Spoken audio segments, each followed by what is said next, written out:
Hey, Alyssa. Hey, Sam. Are you ready? I'm like 50% ready. Well, we'll take it. Yeah. I'm just like a little tired this morning. It's been like 3 days of my cat not like letting me sleep. Again, I don't know if we've explained it, but you don't understand. Whatever you're expecting, it's not that. It's so much worse. It is so much worse. He, like, the decibel at which he meows is like shocking. Like, if I were to actually get in like a screaming match with Grunt, he would win. It really like reaches the inner ear in a way that's like unprecedented for sure. It's honestly so crazy, and he doesn't have any medical issues. Like, he's fine. I take very good care of him, in my opinion. Like, his toilet's clean, he has fresh water, food, you know? He just wants to play. Yeah, I think he just like wants attention basically. Yeah, because if I go into the living room nonstop, unrelenting. Yes. If I go into the living room and sit with him on the couch, he'll stop meowing. He just, he doesn't want me to be in bed. Because, like, he'll come into bed and meow at me and then leave and meow in the living room. And if I go and sit with him on the couch, then he's fine. He's like, Mom, I slept all day. Yeah, exactly. He's like, it's playtime now. So today's episode, the topic was actually requested by a subscriber. She had asked how we, more specifically me, but she had asked like how we... She's like, Sam, I know you're a piece of shit, so Alyssa. No, but I think that you just keep your like changes a little bit more close to your chest, kind of, because you make a lot of changes and you do stick to them as well. Do you think so? Well, yeah, especially with like the vegetarianism. Yeah. But they had asked how we like stick to changes. Like for me, i.e. like getting sober, staying sober, like my gym journey, that sort of thing. And I think that it is such a learned skill, honestly, to continue like working towards a goal or making a routine and stuff like that. So I thought that we could kind of talk about like our past with like failed maybe endeavors and how we kind of like stick to those like things now. Yeah. I don't, man. I don't feel like I have my willpower is like very small.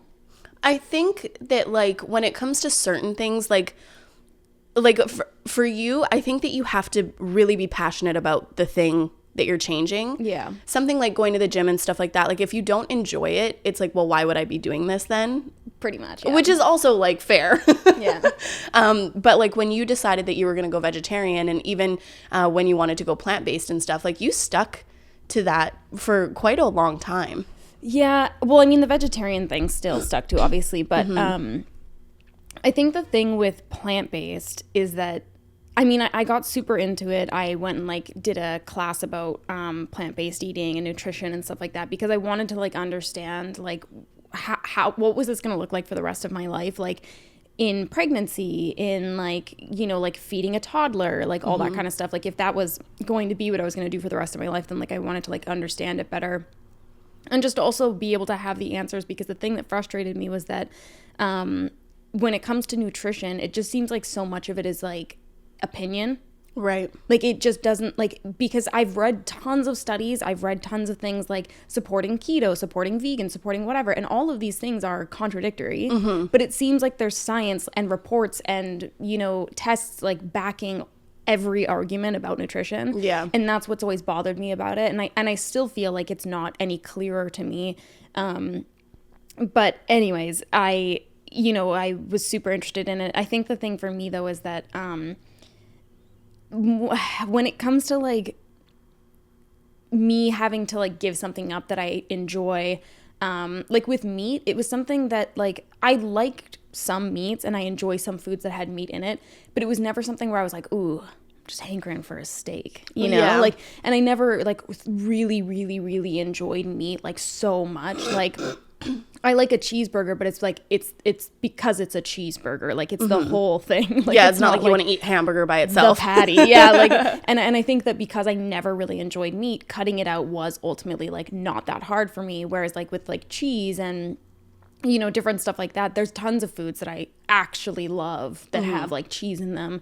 And I think that's where it's like I know that I want to move in that direction eventually, but actually doing it and knowing that I'm like, okay, I have to give up this thing that I like for this ultimate goal, it's fucking hard, man. Yeah. And also like I don't like like you said, with keeping it close to the chest, like I have talked about it and stuff like that. But I don't like talking about going plant-based and like my kind of journey on that, because I want to be as slow as I want to. And I don't want people telling me like I'm not vegan enough. I fucking hate that shit, man. Yeah. I hate it. And like, I think that's a thing that's so frustrating about the internet when it comes to making changes like this in your life, because like it can be so great to have like, you know, like you're getting into fitness and there's like a huge fitness community and there's tons of content for you to watch to get excited about, because you want to watch things like that to keep you passionate about the change that you're making. Mm-hmm. And so for me, like when I was there was like a full month where I was fully plant-based and then kind of like went back and forth, and I've been doing it ever since, just like flip-flopping. But in that month, like all I watched was content that was like vegan mm-hmm. and like vegans debating people and whatever, because like it made me more passionate about what I was doing, and it made me feel like I was part of this community. But the opposite effect of that is that a lot of those communities are also like so judgmental. Like there's parts of the fitness community that are like super judgmental about eating carbs, or that are judgmental about people that don't want to eat carbs, or right. You know, like there's just so many of these subcategories, and a huge part of like the vegan community is this group of vegans that feel like you're never vegan enough, you're not doing it perfectly, there's no excuse, there's no reason, like you're just being selfish and shitty and whatever. And it's like, fucking yeah, like every other human on the planet. Like it's like yeah. This is, and to me, I think with all of these changes, it's just like, be realistic. Like if you being realistic is you making the best attempt that you can, rather than making yourself feel like shit about making that change, then I think that that's like significantly better than you feeling so discouraged because someone's saying like, well, don't even fucking bother because you're never going to do it perfect enough. Yeah, well, and that's exactly the thing. Like even like when you think about like the fitness community and stuff like that, like well, in any change, there are like so many subcategories. Like I didn't start on this journey to be a bodybuilder. Yeah. Right. And so if I was watching content for people who were trying to get ready for shows and stuff like that, obviously I would feel like a piece of shit because I'm not taking all these supplements. I'm not only eating chicken, veggies, and rice and shit like that. And I think that there's danger in going too far onto one side of a change as well. Like with the fitness community, I personally, and I feel okay saying this, I personally don't think that bodybuilding competitions are healthy for you. I don't think that they're healthy for your body to work out to that extent. Even like, especially like the dehydration and stuff like that, to get your body to look so like chiseled. Yeah, chiseled and stuff like that. And I actually have had like quite a few people that like acquaintances go through, I can't even remember what it's called, but like showing or whatever, in like I think it's called physique or something like that. Anyway, I don't think that that's healthy, right? And I think that in any sort of change, like even with quitting alcohol, I don't think that me never surrounding myself with people who drink alcohol, thinking that alcohol is like the devil sort of thing, I don't think that that's healthy either. Yeah. Because that really would segregate me from a lot of people in my life. And I think the same with nutrition. Like you can go so far into it and kind of almost like, you know, develop like this orthorexia thing where it's like, I can only eat stuff that like I grow from the earth and that is raw and stuff like that. And I think that people, if you think about it in such an extreme way, it does seem so daunting. Well, and I think that was the thing for me is that because there was this community of like, it's never going to be enough, that it's hard not to pay attention to when you're trying to consume lots of like vegan content and stuff like that and learn more and, you know, listen to what people have to say about it and what they're eating and whatever. It's like, it's hard not to see that kind of stuff and that kind of commentary. And I feel like for me, that was the thing that was really difficult as well, is that like, it wasn't enough to just be vegan. I wanted to be vegan and eating whole foods because like on this nutrition class, like they pushed whole foods, no oil, no added salt, no added sugar, which like, it's like, yeah, okay, great in like a perfect world, but like, that's so fucking unrealistic. That's like, you're never eating anything packaged. You're never eating like just nothing but like fruits, vegetables, grains, like just so specific that like you wouldn't be able to eat any kind of like fast food, nothing. So yeah, and I wanted to like kind of strive for that. So I wanted to be eating all whole foods, nothing processed, and then trying to buy organic where I could, trying to buy local where I could, because I was trying to like lessen my like carbon footprint as well. And then this became so many other things. And then like trying to be conscious about added salt, trying to be conscious about added sugar. Like, and now that's like, it went down such a pathway where I was like, what do I eat? Yeah.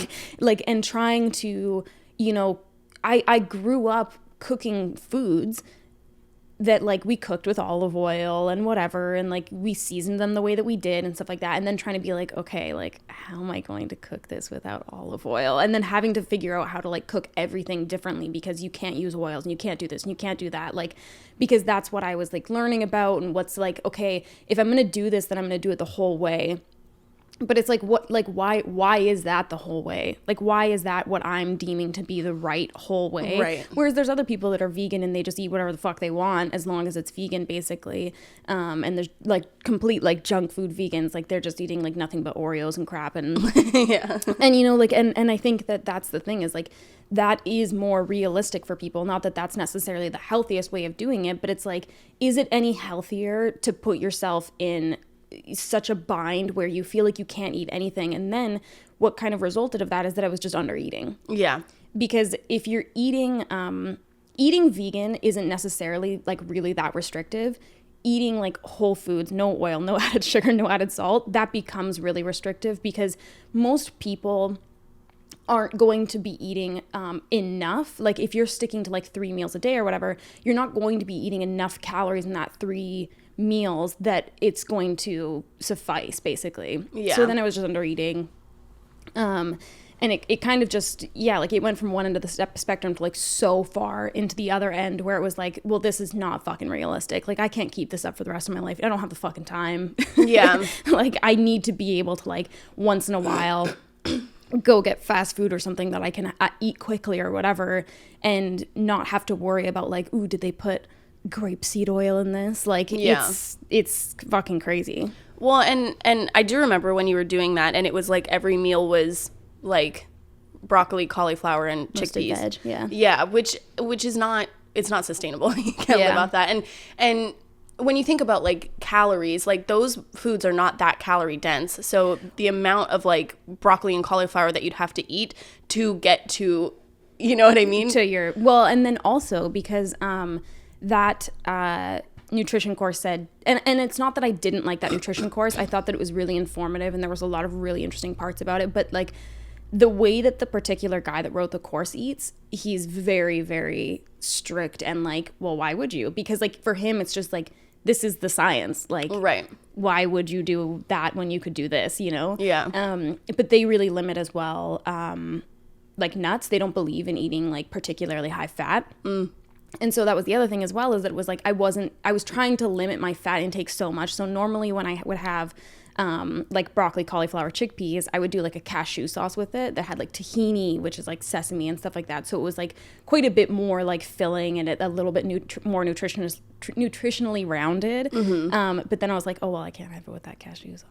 Yeah. Because it's like too high in fat, and there's too many nuts, and then I'm eating too many nuts for like what I'm supposed to eat in the week and whatever. And so it's like, then it was literally just like 70 calories of broccoli. Yeah. Well, it can become, you know, kind of like obsessive in that way. Oh yeah, it absolutely does. Yeah. But like with you for fitness and stuff like that, when you look at like that kind of content, do you feel like you get into that same kind of mindset where you're like, okay, I gotta go like all the way or nothing? Because I felt similarly when I was like going to the gym. I was like, yeah, I went to the gym, but it wasn't enough. Like I wasn't there long enough. I didn't lose enough calories. Like I have a really kind of like black-white mindset with that kind of stuff. My thing with the gym specifically, like with training or working out, I actually don't really have that problem. My problem is more on the food end of the spectrum as well.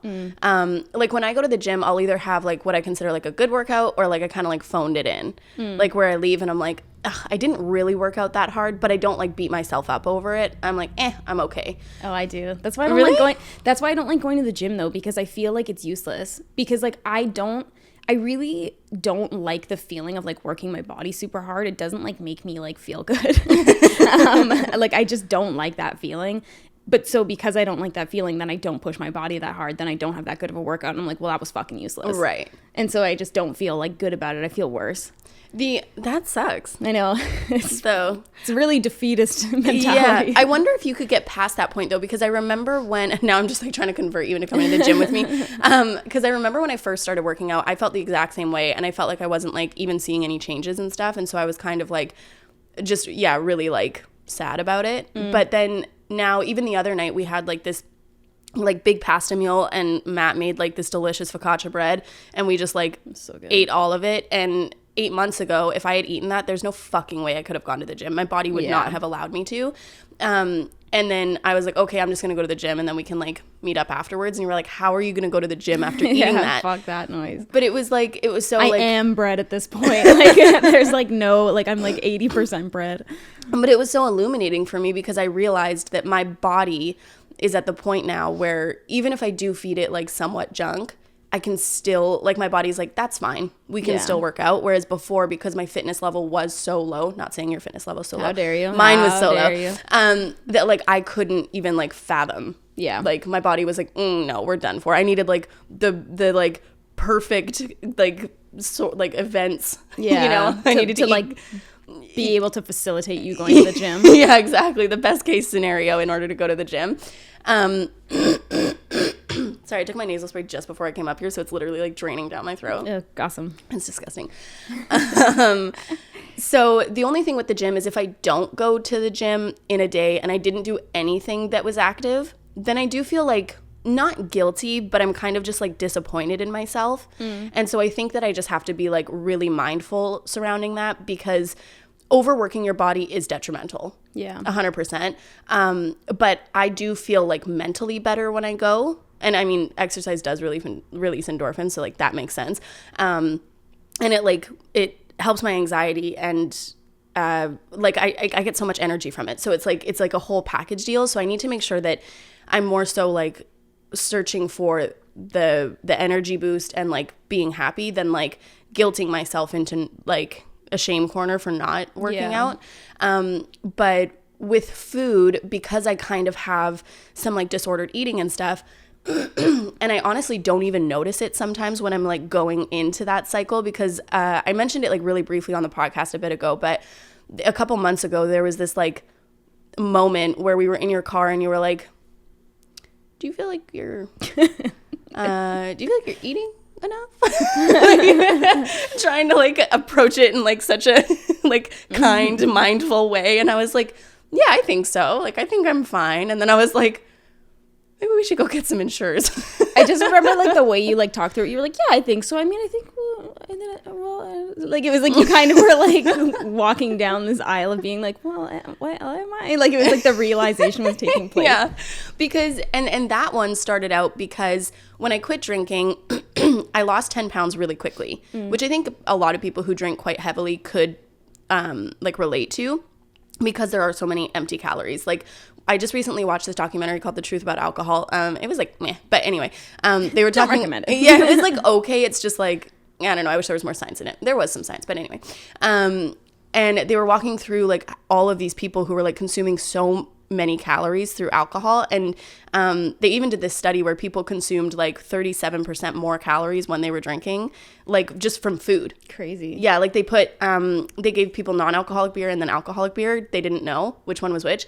And then put foods of like bowls of snacks out, and the alcohol group ate like 37% more or something like that than the non-alcoholic group. It was really interesting. I'm so fucking glad I don't drink or like smoke weed or anything like that for that exact reason, because I'm like, I already overeat. I can't even fucking imagine. It would be hell. Yeah. I don't actually feel like I ate more when I was drinking, but because I was drinking beer, like I was consuming probably 1,000 to 1,500 calories a day just in alcohol. That's crazy. Yeah. So when you think about like losing weight, being in a calorie deficit, how many calories are in a beer? Well, it depends on what kind of beer, because like lager has a lot less calories than something like an IPA. So I think it's like a lager can be like 200 to 300 calories, but then some IPAs can be like 500 fucking calories. Oh, wow. Yeah, especially if you're drinking a pint. It's like crazy. Wow. Yeah. Anyway, so when you think about taking out 1,500 calories and not in an unhealthy way, like I'm just taking out the 1,500 that was beer, yeah, I'm going to lose weight. So anyway, I saw like a pretty drastic change in my body within the first month. And I was like, oh, I like this. So then once the initial weight from not drinking alcohol wore off, I was like, well, now I'm not losing any weight.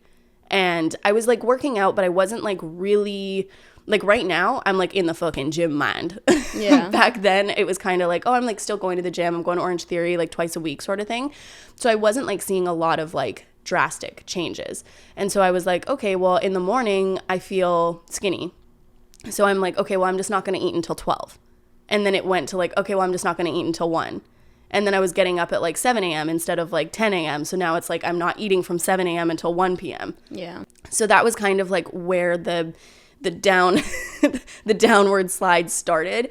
And then it got to the point where I started to feel this sense of accomplishment when I was starving.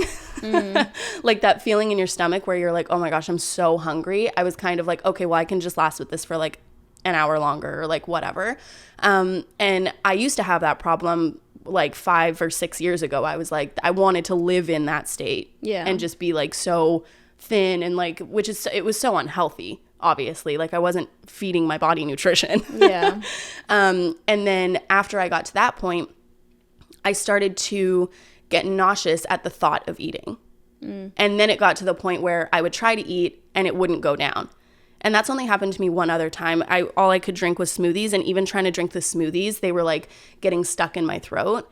And when you had asked me if I was eating enough, the reason that I didn't think that it was not in my head, but like that's kind of like what I call it, because it's not actually like a physical thing. It becomes a physical thing because it's in my mind. Yeah. But I was like, well, no, I'm trying to eat. It's just that I can't because I have an aversion to food right now.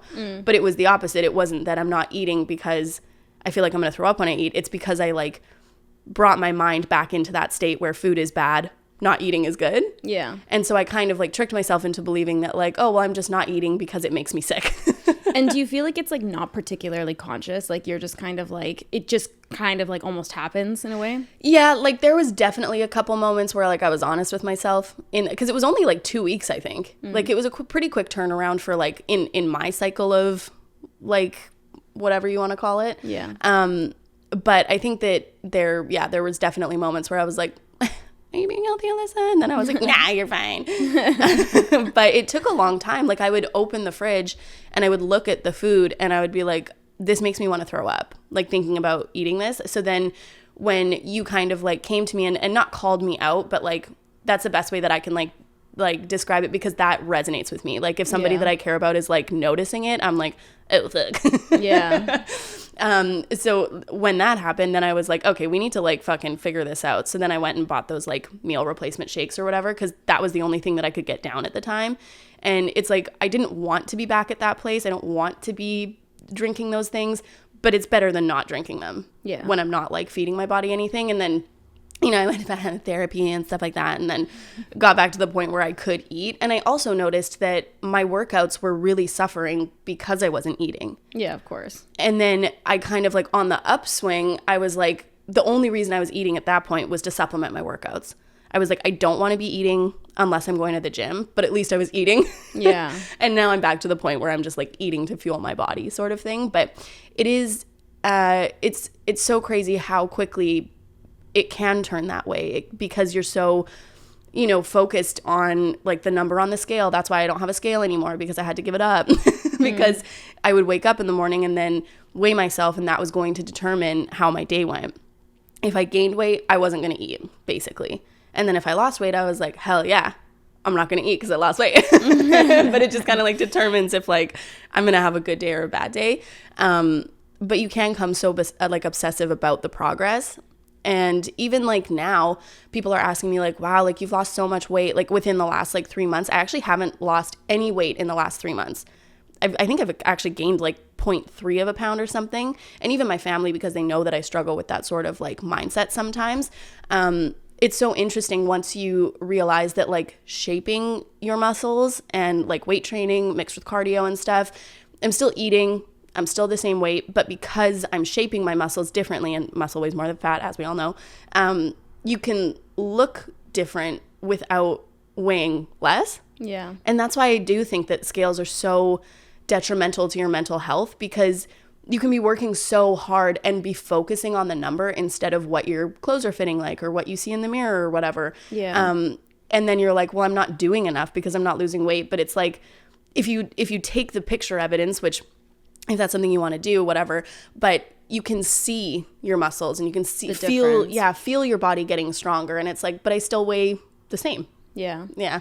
I think it's so hard though too, because like there are so in all of these kind of communities that like we look to for like that excitement and passion and whatever kind of thing, there are so many people that are uneducated. And I think the thing that's hard with like nutrition and fitness and stuff like that is that, you know, we have people on there talking about like intermittent fasting and stuff, which like great. And it works for a lot of people, and you can do it in a way that's healthy, I'm sure. But there's a lot of people that are just like, yeah, you should do this. Like, I lost a ton of weight and my body's looking so much more cut and blah, blah, blah. And it's like, and then, you know, people are applying that to themselves and being like, okay, well, I'm going to do that. And it's like, but you don't necessarily, you're not doing this under a doctor's orders. You're not doing this because like you have, you know, some reason to do it beyond like you heard it on the internet and now you're going to go do it and whatever. So it's like, are you going to do it in the healthiest way? Are you going to know what that's actually doing to your body? Are you going to know like what that's, you know, what's happening inside of you when you are intermittent fasting? And then, you know, for me, like when I'm watching videos about, you know, like what I eat in a day and whatever, and I'm listening to what these people are saying, just kind of like in passing about nutrition. And I'm like, I shouldn't be doing that. Like, I shouldn't eat fruit because it has sugar. And it's like, but there is a difference between like the sugar in Coca-Cola and the sugar in a banana. Yeah. And like, but it's like, it's so easy to just get caught up with what people are saying and be like, okay, then that's not what I should do because that person looks how I want to look, or they eat the way that I want to eat and their meal looks like how I picture like a vegan life looking, you know? And it's so easy to, I think, get so wrapped up in that stuff. And honestly, like it makes these changes that initially were supposed to be a positive change because, you know, like I didn't go into like wanting to eat plant-based because like I wanted to be like super skinny and like a vegan queen and whatever. I did it because like I thought it was better for the environment, better for animals, and like ultimately I do actually believe it's like better for my health. But so quickly it became this like dick measuring contest basically, where I was like, okay, well, I shouldn't be doing this because like that's just another step further.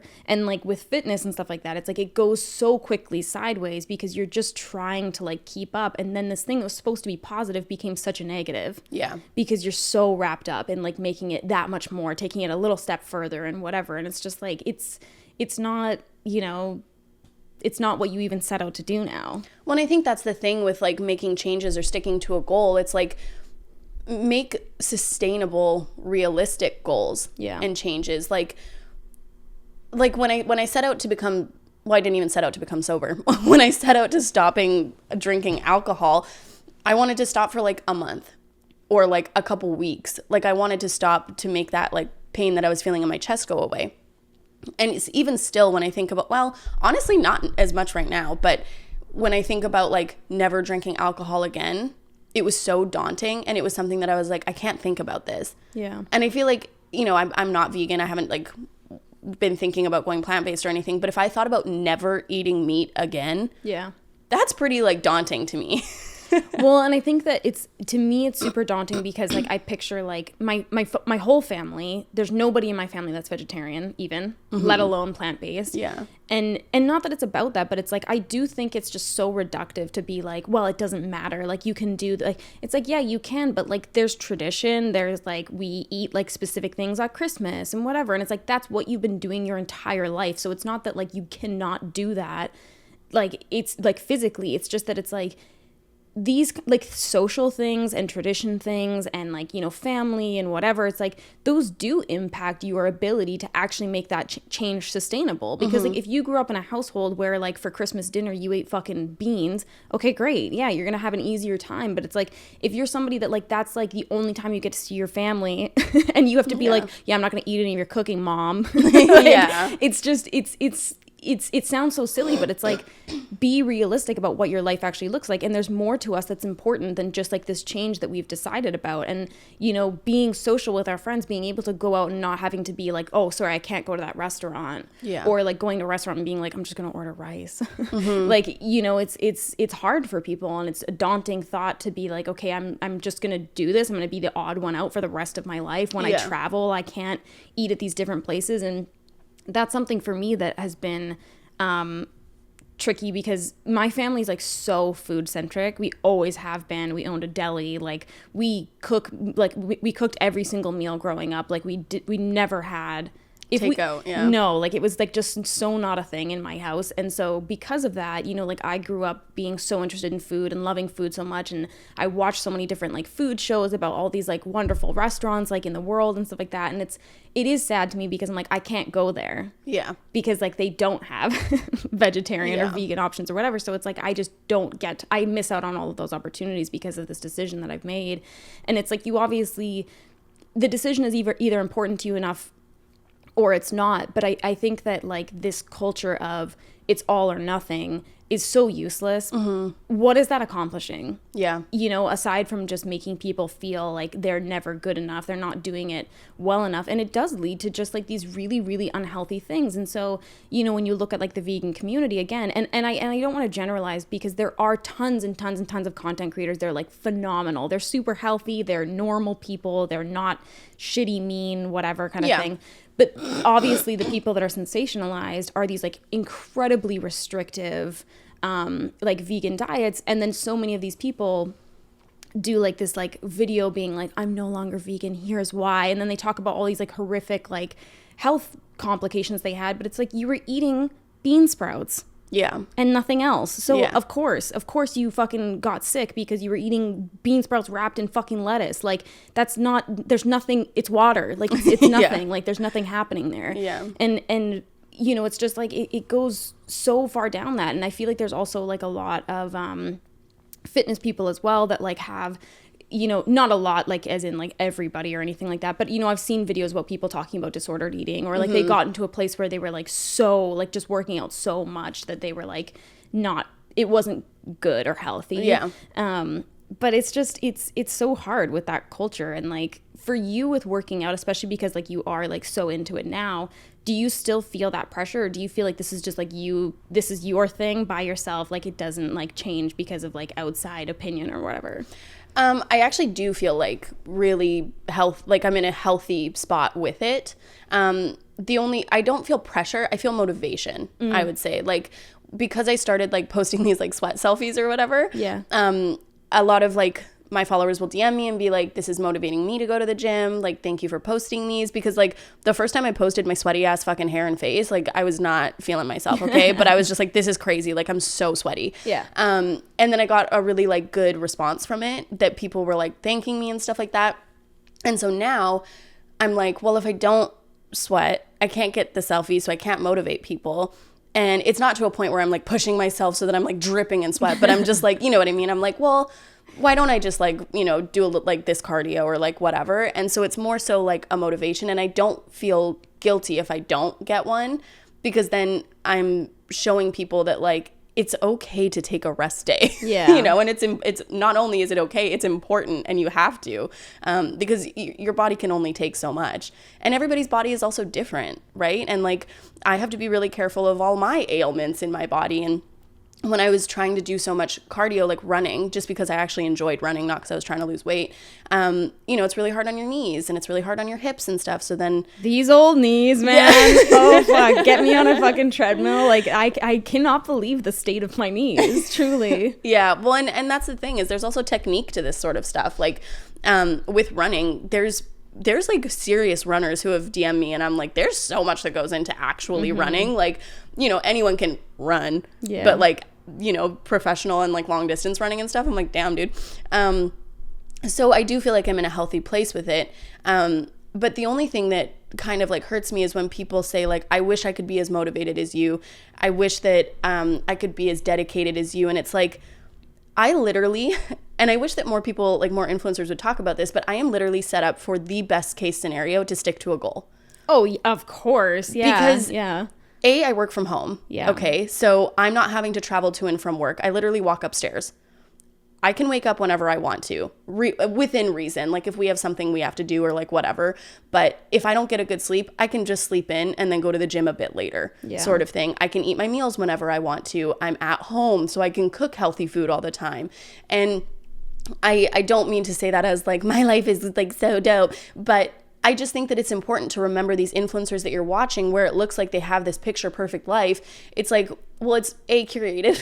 Yeah. They're curating that content to look a certain way.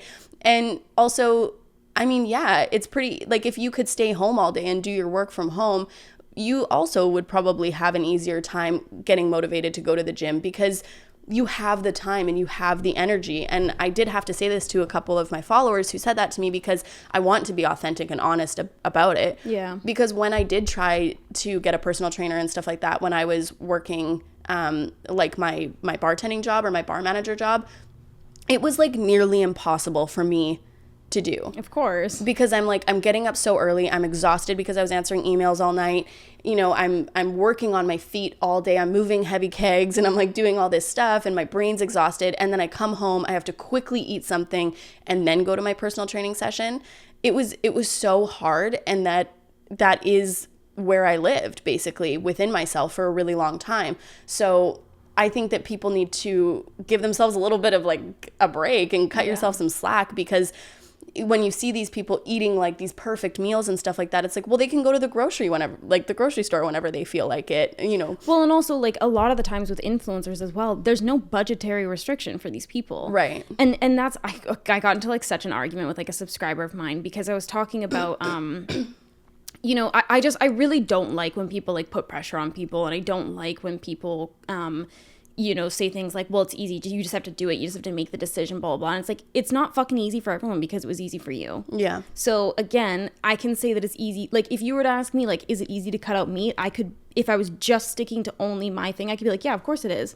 Because I didn't fucking ever really care about meat that much, and it wasn't a part of my life, and I didn't grow up in Southern Carolina, and like, it's like, it wasn't like that much of a thing to me, so I could say it's easy. But if I'm actually looking at like the realistic side of things, no, it's not fucking easy for everyone to be plant-based or vegetarian even or whatever, because it's like, there's people that live in food deserts. It's a real thing. Mm-hmm. There's people that like, it's way more fucking expensive to buy like vegetables and fruits and stuff like that because they aren't subsidized like the meat and dairy industry is, right, and stuff like that. So these things are really expensive in certain areas. And it's just like, and even that, like telling people that they should be eating nothing but fruits and vegetables and like there's no excuse and whatever. It's like, but certain areas, it's so fucking expensive to ship it there that like that would be so unrealistic for them. And then on top of that, if you're sitting here talking about the environment, I could go on truly. Like if you're sitting here talking about the environment and how we're going to protect the environment, someone's shipping all these fucking tropical fruits to the middle of nowhere and then paying a premium price for it isn't fucking good for the environment. Right. So it's like there's nothing actually being accomplished here. You're just like trying to say that because it's easy for you in like Southern California and like, you're in this like vegan oasis, that it should be easy for everyone. And it's like, but it's not. Yeah. So what are we accomplishing again by telling all these people that like, you can do it, you can do it, you can do it. And it's like, you can do it and you've done it and that's great. And now like, that's great that you're able to do it to this extent, and you can offset the people who maybe aren't able to because of budgets, because of location, because of tradition, because of family stress, because of like whatever reason that it's like harder for them to commit to that thing. It just makes me so frustrated. I could just like bitch about it forever. Well, and something too, because a lot of people think that, well, not anymore because I've been like talking about it more, but a lot of people thought that I was plant-based and or vegetarian because you are. Yeah. And I did try like for a very short amount of time to be vegetarian, and I actually have food sensitivities to a lot of legumes. Well, and soy as and well, soy, right? yeah, like soy and like beans of any kind, even like chickpeas in like not even high concentration, but just like more so than like a couple dips of hummus. Yeah. So a lot of like the sources of plant-based protein I can't jive with. Like my body really, really is like, no, this is not happening. And it's very painful for me. And, if I stuck with it long enough, maybe, then maybe that's true. But that's just something that I'm not really willing to compromise with my personal body because my body's already so fucking shitty. Well, and that's the thing is that like, if you've tried something and it's made you feel like crap, why would you stick through it? Yeah. You know what I mean? Like, and not that, like, yeah, maybe you could get to a point, but it's like, you don't know how long. It's not like that's a predetermined amount of time you have to stick it out for. It's like, it could be like a fucking year and a half that you're like ill every day because like you're just trying to push through like eating tofu or whatever. But I don't think it should be about that. That's the thing. Like, why does it have to be this fucking pissing contest? Like, why? Like, for what reason? You do what you want to do, and you be excited about your change and have it be like a positive thing for you.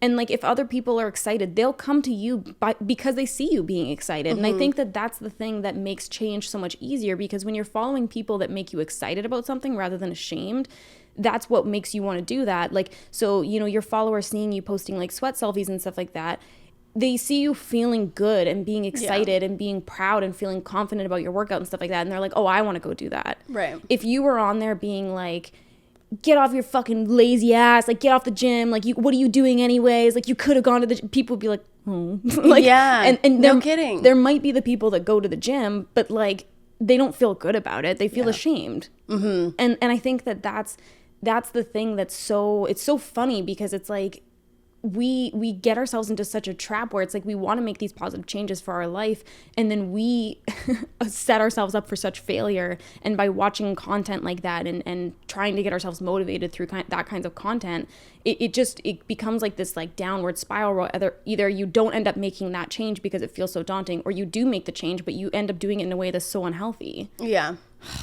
Well, I think that we've like, not us in particular, but as a society, we kind of have created this all or nothing culture and like grind and like girl boss culture and stuff like that. And I think that that's exactly right. Like, I would rather be motivated through passion and excitement and like generally feeling good than through shame and guilt. And that's so true. I do see a lot of people being like, and hashtag no excuses, hashtag I hate that shit. There's always an excuse, motherfucker. Yeah.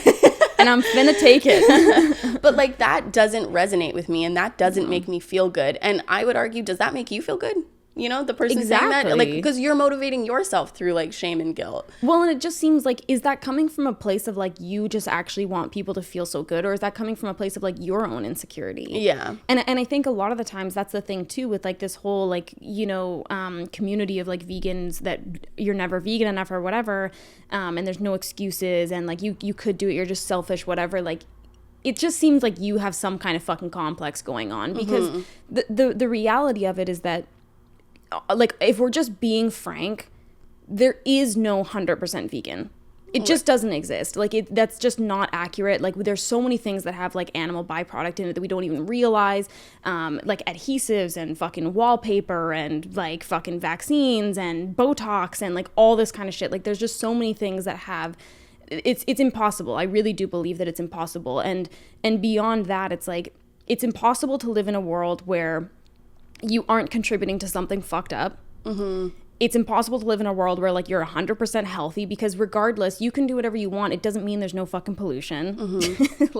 Like it doesn't make all of these things go away just because you're trying so hard. So I think it's like, that's not an excuse to say like that you should just do whatever the fuck you want because like it's whatever. But it's like, just be realistic about the fact that it's like, to go completely vegan to the extent that you could, that takes time. Mm-hmm. Like, you're not going to go throw out all of your fucking like laundry detergent and cleaning supplies and whatever else because it's not vegan. You're going to use it up and slowly change it over and whatever. And it's like, you're going to make these changes over time, but like trying to tell someone that they need to do it overnight, and if they don't, then they're a piece of shit. Why? It doesn't mean that they didn't already buy that leather jacket. Yeah. It already fucking happened. Like, it's not going away just because you shamed someone into thinking that like they need to get rid of it to what? To fucking signify that they're now part of your fucking like fun little group of meanies. Like, it's just group of meanies, you know, like it's just so stupid to me. Like, I've never understood that, the point in that kind of shit. Like, when people go like throw out all of their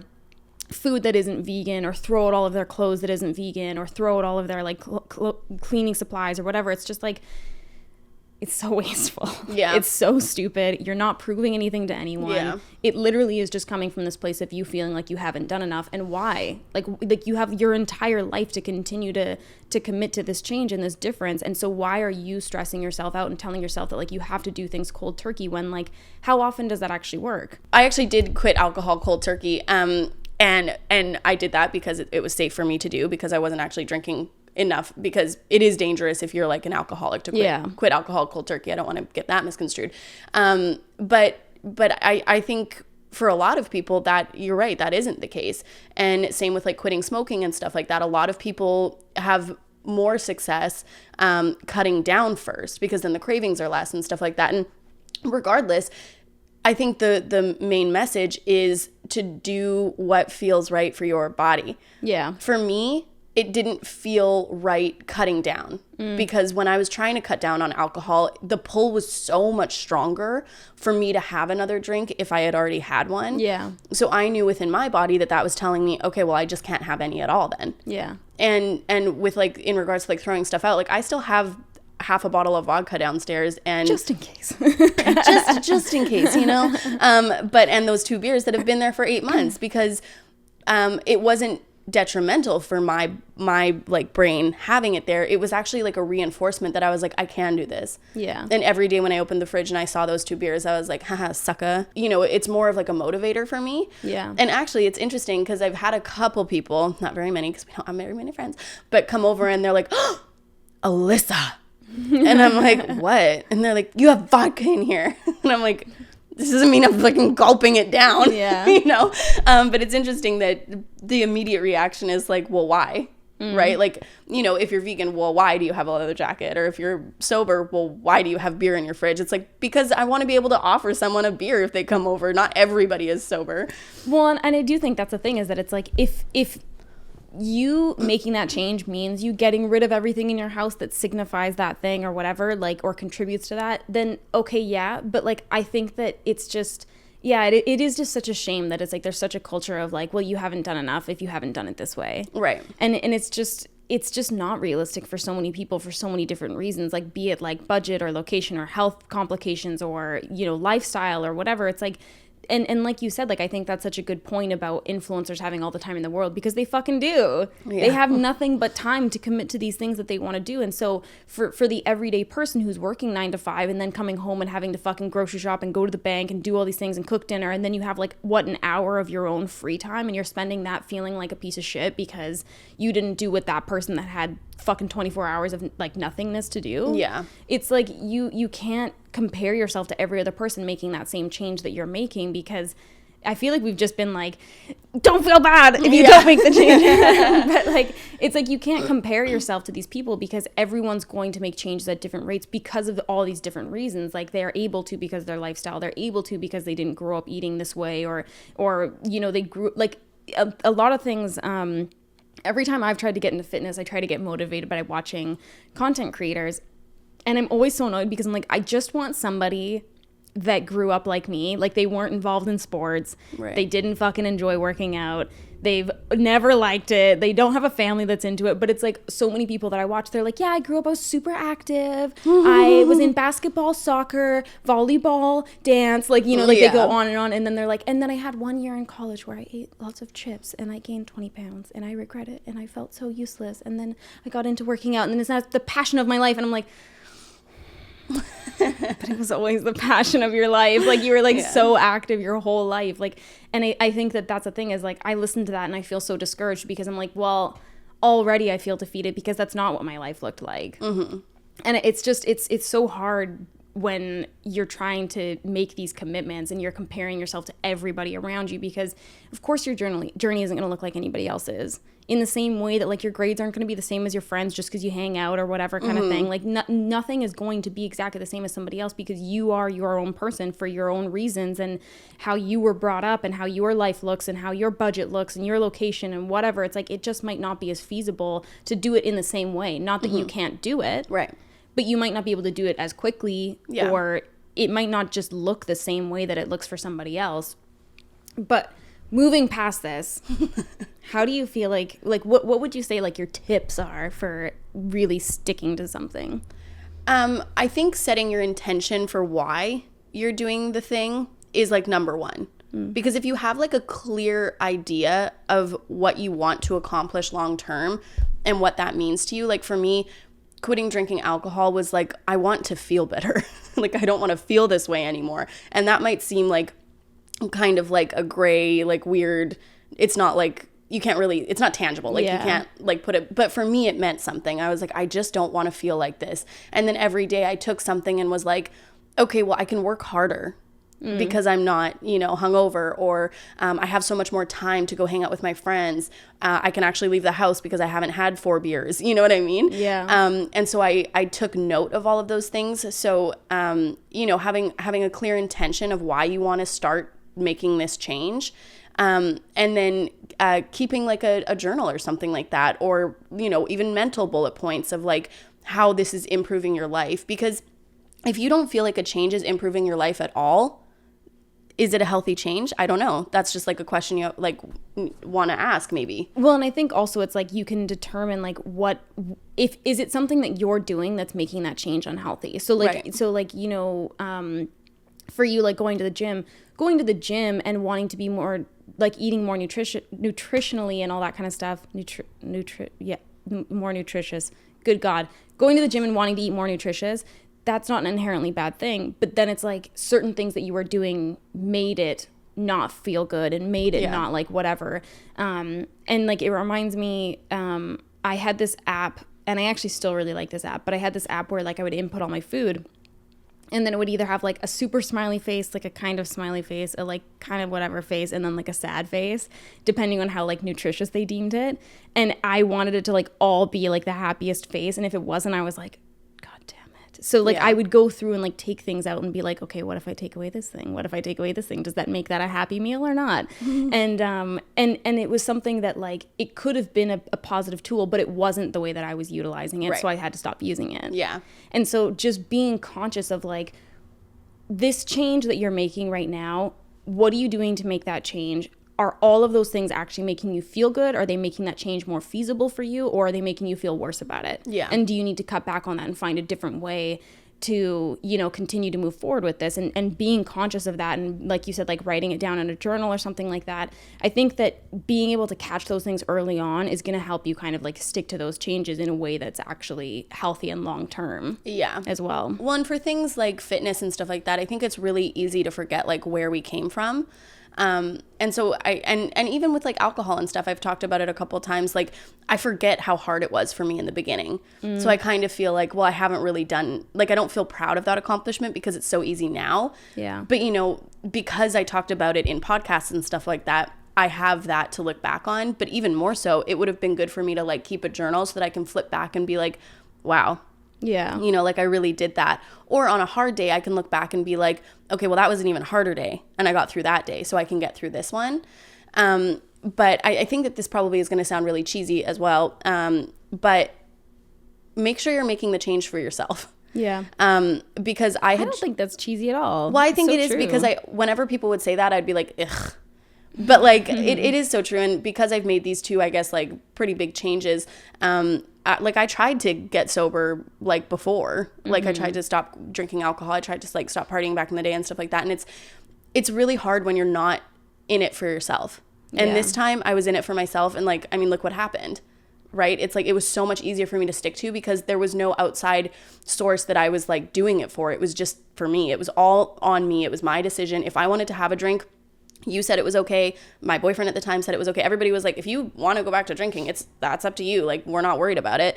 And that honestly was more motivating for me because I was like, okay, nobody's saying I can't do this except me. Yeah. So I'm in control. And I think that that's really important. And same with fitness. It's like, I wasn't trying to get a bigger butt so that guys would like me. I wasn't trying to slim down my waist so that I could, you know, be like, I don't know, be in a photo shoot or something like that. It was like, this is for me to feel like I have more energy so that my mind is more clear. You know, I'm eating healthy because it makes my body feel better. Doing things for yourself, and to me, as cheesy as it sounds, I feel like is motivating. Well, and I do think as well that kind of like cuts out a lot of the like background noise as well. I remember that like a while ago, like maybe like a few years ago, a big thing was to say like, oh, like post about what you're doing so that people hold you accountable. That's the worst to me. Like I would rather keep something to myself so that I'm able to do it in the way that I want, in the length of time that I want, and, you know, not feel shitty about it because there's people constantly like hounding me about it, or even just the thought that people do know that you're doing that thing. it's, to me, I like to be able to do it on my own time. And so therefore, like, not having people be as aware or conscious that I'm doing that thing is more helpful to me personally. But that could also be because of the way that, like, I have, like, grown up as, like, an adult online and stuff. Yeah, because it's so interesting, because I am motivated by people holding me accountable. I hate it. Yeah, I love it. But I think that it's like, you know, there's a difference between, you know, like, a friend of yours holding you accountable and, like, people that are just being, like, assholes about it, you know? Well, yeah, and I think with because I'm thinking about my journey with alcohol, because if it weren't for my followers in those first, like, 4 months, I probably would have gone back to drinking. Well, yeah, because, like, people were excited for you. Yeah, people were, and they were asking me, like, how they could get sober and all this stuff, and I was like, but now I'm kind of like a voice for this, and if I go back to it, I'm not going to be their voice anymore. Not that I think that I'm the voice of sobriety, but, you know, for those people, I meant something. Yeah. My sobriety meant something to them. So in those tough months, you know, they were kind of like my beacon of hope. And I even remember saying to one of my friends, I was like, I just have to get to 3 months, or I just have to, like, do this because, like, this episode's coming out, and then, like, maybe I can go back to drinking. But then the hard time passed, and, like, here I am. It's been, like, 8 and whatever months. And so people holding me accountable does help me, but I can see if the feedback was negative, it would be detrimental, of course. Yeah. It was interesting too when you were talking about doing things for yourself. A lot of people reach out to me to reach out to Matt about like addiction and stuff like that, and it's so interesting. I don't know why I think the answer is ever going to be different. I guess just because it's like my immediate reaction, but people will be like, oh, like this relative or my boyfriend or whatever, whoever in their life is like dealing with addiction, and they're like, what should I do? Like how can I get him help, whatever. And Matt's always like, you can't. Like you can't do it unless they want to do it. Like if they don't want to do it, they won't do it. And you can't force someone into rehab and stuff like that. They have to like want that, or they're just gonna keep relapsing and whatever. And it's like exactly. It's always so shocking to me to just be like, oh, okay, like because it's like you want so badly the answer to be, oh, just do this and just say this and whatever, and like and then it'll like make it all better. But it's like no, like. That's a huge life change that you have to want to make yourself. And if you don't, then like you're not going to hold yourself accountable because you don't actually want that thing yet. You're not ready for it. And I think that, you know, again, kind of like if you're not ready to make a change, you don't have to make it at this time, even though that could be the healthier thing for you.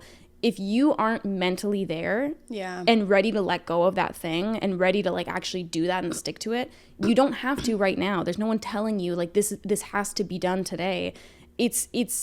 I think that in terms of longevity, when you're actually ready to make that change, you will, and you're more likely to stick to it because you waited rather than forcing yourself into it. Yeah. Or feeling like you're not good enough, so you have to do that thing, and that'll make you somehow like a better person. Yeah.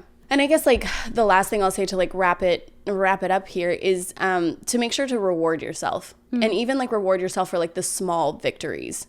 And it doesn't have to be like anything grand or anything like that, but like with alcohol, if I would make it like a month, you know, we would either like go out to dinner or like take like nice photos or something like that. Like it was rewarding myself for the changes that I was making because it's hard. Yeah. And so if you're not ever like reaching a milestone and you're just like, okay, I'm just doing this every day, you know, it's not really fun anymore.